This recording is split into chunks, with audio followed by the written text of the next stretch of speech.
big hand for Chief Architect Karl Horne.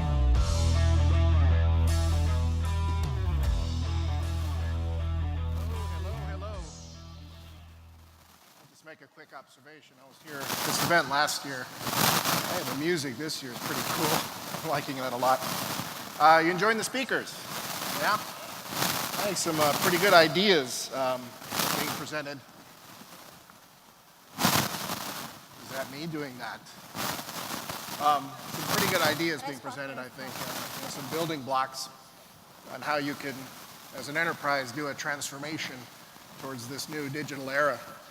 You know, we're talking about people, we're talking about machines, we're talking about devices, cognitive systems. Well, I think there's one more piece too. Care to guess? The network. These are wonderful capabilities and building blocks, but I would put to you that kind of none of it really would work. I'm going to use this. Let's try this one. Better? Quieter. Ah, good. Yeah, so I don't think any of those pieces would work unless you can interconnect them and they can talk together. Right? So I think without the network and without the right kind of network moving forward, this transformation may struggle a bit. And in fact, this is where Ciena has been partnering with PLDT for quite some time, is on the nature of their network, the direction of their network. And I can say that I think that they have innovated quite a bit in this space. Moving forward, though, the network's going to have to do things differently than it's done before, including leveraging new technologies like software-defined networking, maybe some other ones that I'll highlight for you. So that's a place we can start, is maybe looking not forward but backward. So what was the network once upon a time designed to do? What does it need to do now? What does it need to do moving forward? So in a real sense, we can think about the network, not that long ago really, was built, designed, sized, scaled, and featured up to really connect places, connect buildings, if you will, our homes, our offices, even these funny things we called phone booths. You know, connecting places. And that put a certain level of demand on the network, a certain expectation of capability. The inflection point then came when the network became more about connecting people. Then things changed, right? Because there's really now a step function that's required in terms of the speed or the bandwidth of the network, the coverage of the network, where it can reach, and the quality or the experience that the network users were expecting. And of course, that really elevated with the advent of mobility. So if you're familiar with We Are Social, they do a very good job of aggregating information about the way we connect as a society. And here's a filtered view for the Philippines, not that long ago, January of this year. A few numbers on there, but the ones that stood out to me were 103 million people, 103 million Filipinos, 129 million mobile subscriptions. So in this market, like many other markets in the world, we are now over 100% subscribed for mobility users. And this has already been alluded to before. Why is that important? Because in the fullness of time, this is really going to start defining the way your customers are going to interact with your business. You know, people will be looking for a mobile app as the way for them to transact with your businesses.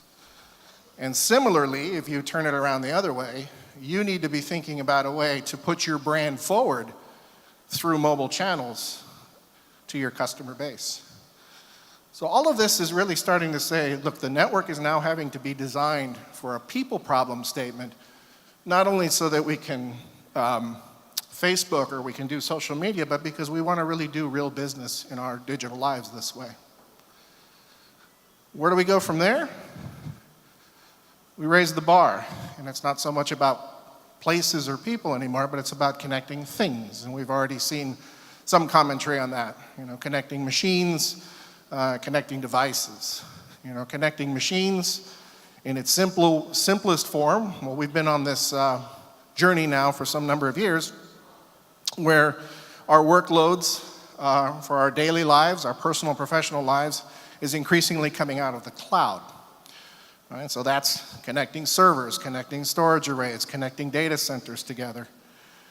But you've seen just recently in the last talk here that there's more happening there than just applications running. There are systems now that are performing analytics, performing machine learning, performing cognitive functions.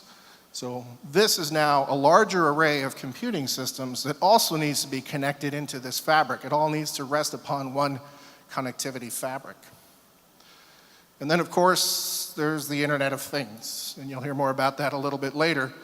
Just some statistics. I'm sure all of us had read some sort of a report, some sort of an article about what IoT is going to do to our lives moving forward. And some of the numbers that are getting projected are staggering. I mean, we can't even wrap our minds around it.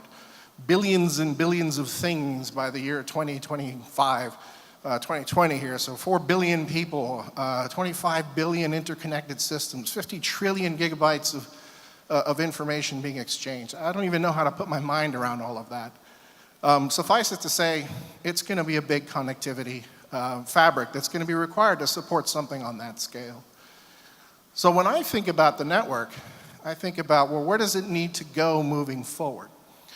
Because we'll have some evolved connectivity patterns. We'll have things, we'll have users, we'll have machines, we'll have devices that all really need to connect with each other and to each other.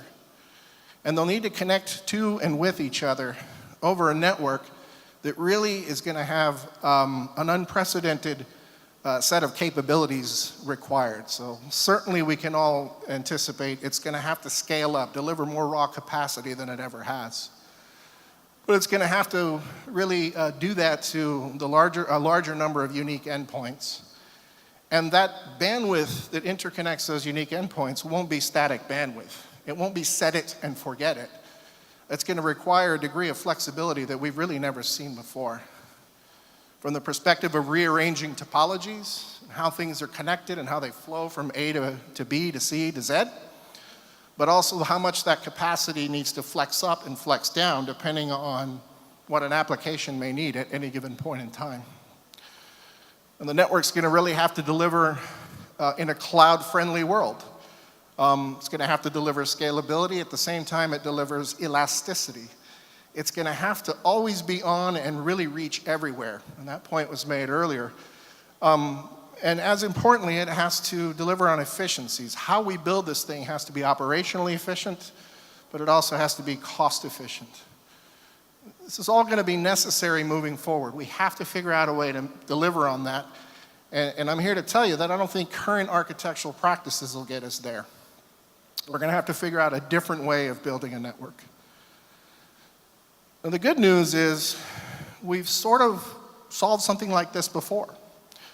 We solved it when we were moving enterprise IT workloads into the cloud. In essence, we were kind of virtualizing them. We were moving from an environment where there was localized administration into something that was more administered by a cloud provider, where dedicated resources were now actually giving way to shared resource pools that could be spun up or spun down on demand and deliver really more of a self-service or pay-per-use model. We did all of this through virtualization of server hardware, of computing resources, of storage resources, and we did it for very real reasons about speed, capability, about elasticity, about ubiquitous reach and touch, portability, kind of some of the same things I just said the network has to do. So as an industry, we've been looking at this and saying, well, what are the technologies that would allow us to do something similar to the network? And this is where something like software-defined networking comes in. And actually, the title of this talk included software-defined networking, but there are actually multiple tools in the toolkit. SDN is one of them. I'll tell you about a couple of other ones. But this is how it can look. We'll start with just the physical layer of the network, right? The fiber, the copper, the radio airways. So some things you cannot virtualize. My boss likes to say you cannot virtualize a photon. I'll argue with him on that, but he's my boss. So we'll start with the physical layer and say that's always got to be there. Now, the things that sit on top of that physical layer, they're absolutely fair game to say, how can I virtualize that and start thinking of a different way of building them? So let's start with some devices that we've all put in our networks and our IT WANs before. Routers, edge routers, firewalls, encryptors, WAN accelerators, any number of devices that once upon a time were purpose-built systems that you deployed out and you chained them together to build a topology or a service chain from end to end. Well, there's a technology you may have heard of, Network Function Virtualization, NFV, which now says those physical devices can actually be software image, virtual devices that can be deployed into a data center environment, the same sort of data center environment where your cloud applications live. So physical devices can become virtual devices deployed in data centers, or perhaps deployed in smaller devices. It might be at your customer premises, at your branch offices, etc. The next tool in the toolkit is SDN, Software-Defined Networking. And what this allows us to do then is flexibly set up the topology. How are all of these things now interconnected? How do they need to be interconnected through the course of the day, through the course of the week, through the course of the year? How would I change them so I can interconnect physical devices and virtual devices in a topology that's no longer rigid and static, but something which is much more of a programmable connectivity map? Well, that's what SDN allows me to do. If NFV is about virtualizing a device, SDN is about virtualizing the network. The third tool in the toolkit is orchestration. And this is the glue. This is what brings all of this together. This is what now starts coordinating the placement of virtual devices and the placement of bandwidth to interconnect those devices, automating all of that, and ultimately allowing that to happen in a much more push-button environment with much more operational scale. The other thing that orchestration does is it serves kind of an abstraction layer, if you will. So now it can present all of these networking resources upwards into communities of interest, whether it's an application, whether it's an operations environment, or whether it's an end user environment. And this is what really starts enabling unprecedented control up at that top layer over the network. Now, why would we do this? What's going to come out of that? Well, here's a way to look at it.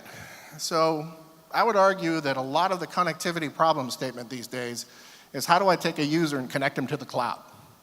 How do I take a user and allow them to reach a cloud-based application, whether it's a hosting application, so some sort of XaaS infrastructure, whether it's employee or customer management software, whether it's e-commerce portals, whether it's platform BPO, any of these things. How can I take my user community and connect them into those cloud applications? Well, that's got to happen over a wide area network, and it connects through maybe a hierarchy of exchanges to data centers, etc. And so what I'm looking for this new toolkit to do is to automate the placement of functions like security functions, like encryption functions, like acceleration functions, routing functions, to be able to accelerate the placement of those things anywhere along that path from the user to the cloud-based application. And then I'm looking for SDN to kind of set the network up quickly and automatically. So what will that do for me? Well, with these new technology tools, I can rapidly place these new network functions. I can rapidly place bandwidth where I need it. I can reconfigure the WAN. With this abstraction, I can do it now across boundaries, across vendor boundaries, across networking layer boundaries. And perhaps more important and interesting moving forward, I can now start coordinating the resources in the network alongside the resources that the cloud infrastructure needs. So I can match the dynamics of the network to what the cloud applications require. If I need to spike bandwidth between two data centers, I can quickly dial it up. If I need to do a disaster recovery or a redundant or distributed application, I can quickly reconfigure the network to do that. Essentially, I'm starting to think of the network now as a platform for innovation, and a platform for business agility. So when I have this programmable network fabric, it really does enable a level of agility and innovation with new services, new capabilities, faster time to market. That comes through automation. Automation is one of the key behaviors you're going to get out of these technologies.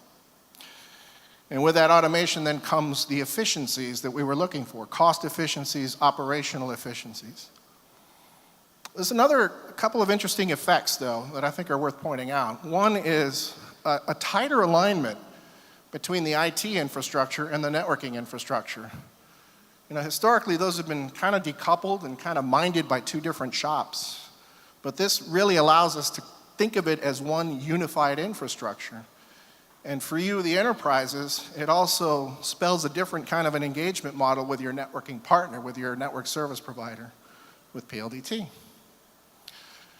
The other thing that this starts opening up is really the concept of self-service or on-demand consumption of bandwidth. With this programmable network now, you know, we can really start matching the network behaviors to what the applications needed to do, that right on top of it, that those applications needed to do in terms of scale, in terms of bandwidth flexing, and in terms of discriminating traffic, higher priority traffic, lower priority traffic, what I call here MultiPolicy. So let me double click on MultiPolicy, because it's starting to open up a new use case in the industry. You may have heard of it, SD-WAN, Software-Defined Wide Area Networking. This is one of the real solutions that are starting to become available today. And it really speaks to this idea of discriminating traffic as branch offices or points of sale need to connect through the wide area network to the cloud-based IT applications, to the data center environment where all of these cloud-based applications are. Now remember, some of these cloud-based applications, they are and they need to be very performance critical, whether it's customer portals, whether it's financial transactions, any number of things where performance is going to be key, security is going to be key. Some of the other applications may operate kind of in more of a best effort mode. You know, I would point to all of our corporate emails. It's a little annoying when it doesn't show up right away, but it's not that annoying if it takes another second or two. So that's maybe an example of a best effort type of application. So if I need, as an enterprise, to make some choices about what does my wide area network look like, what have those historically been? Well, one solution has been get a corporate VPN, get a private MPLS IP VPN, and yep, that comes with high security, yep, that comes with an assured performance. It does come at a cost, and perhaps even at a reach penalty. It may not be able to reach all of the remote sites that are required. Another option people have been using is, well, use the great unwashed internet, right? Use a tunneling service or a tunneling VPN of some sort. But the internet is sort of the mother of all shared infrastructures, and you're really at the mercy on how it's behaving at the moment. So it may have some trouble reaching the performance guarantees for some of the performance critical applications. Maybe one of the models is a mix of both of those. You know, you have some high priority, some lower priority or best effort. But that's been hard to manage historically, matching which wide area network to use for which of the IT applications, especially since these IT applications are churning and changing and evolving all the time. It becomes very difficult to manage that. So one of the things that SD-WAN is now allowing us to do is to automate all of that, right? And it looks conceptually like this. So at your branch office, at your edge site, there would be a virtualized function which really serves as a traffic cop, right? It's pretty easy to provision policies in it that say I can discriminate between high priority traffic, medium priority traffic, and low priority traffic, and I can steer it towards the right wide area network. SDN then can be used to take that wide area network and essentially construct the topologies, construct the policy and the performance as is needed. So a combination of NFV, combination with SDN, all then coordinated by that third tool I discussed, an orchestrator. So multi-domain service orchestrator for the end-to-end construction of the SD-WAN construct. These are the kinds of things that are now possible using this toolkit for network virtualization. And it really is delivering very tangible business benefits. So a simple analysis that we did here. Take an IPVPN, sort of the private VPN, and normalize that to a cost of 1. Now, what would it mean if I mixed an IPVPN with some general internet access? Well, it can mean as much as a 40% drop in the monthly cost to the enterprise for these connectivity services. But if I can get more granular than that, leveraging SD-WAN technologies, I might be able to reduce that an even further 50%.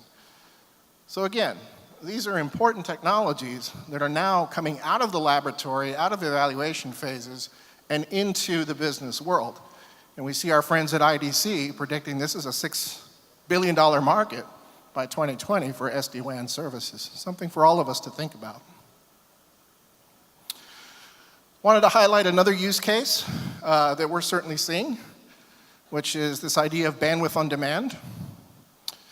And in fact, I'll highlight a particular operator that delivers a service, Southern Cross. If you're not familiar with them, their business model tends to be as a wholesaler of bandwidth to either other operators or other multinational organizations, or sometimes they retail similar services directly to enterprises or some of the large content guys, the Googles, the Facebooks, et cetera.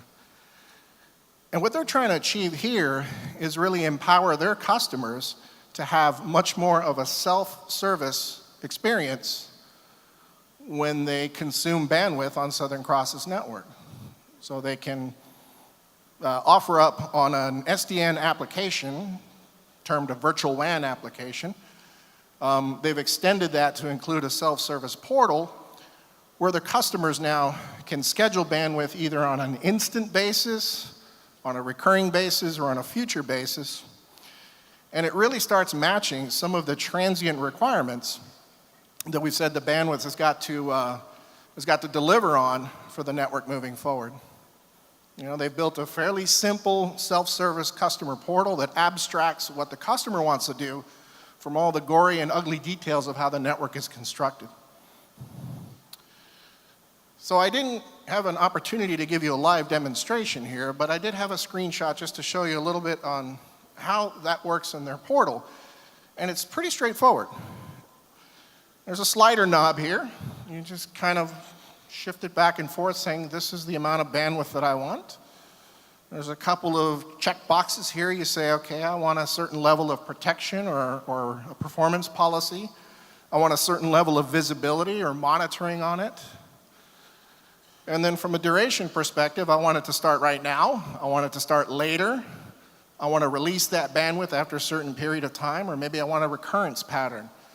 Maybe if they're doing a data center backup that they do at 3 a.m. every night, this would be an ideal way for them to consume that bandwidth. So it's changing the consumption model to something which is more utility-like, and it's changing the contracting model. It's a very interesting idea moving forward, and they're, I think, going to not be alone in the market in terms of delivering this kind of capability. So just wrapping up here. We're entering a new world. Everything that we've been hearing about is going to be dependent on the network being able to connect all that together. New applications, new environments where those applications live to accomplish new business objectives and initiatives. It will introduce new challenges into the network, for sure. But the good news is that we have some tools that are now coming online with SDN, with NFV, and with orchestration, that when you apply them properly, they really are enablers for business agility. We've seen a couple of examples of that, and there are more to come. And with that, I thank you for your time, and I think we're on the break. I'm happy to have any questions. Let's hear it once again for Karl Horne. At this point, ladies and gentlemen, we will be taking a 15-minute coffee break. The 2017 Digital Convention Plenary Session will resume right after the break. Thank you.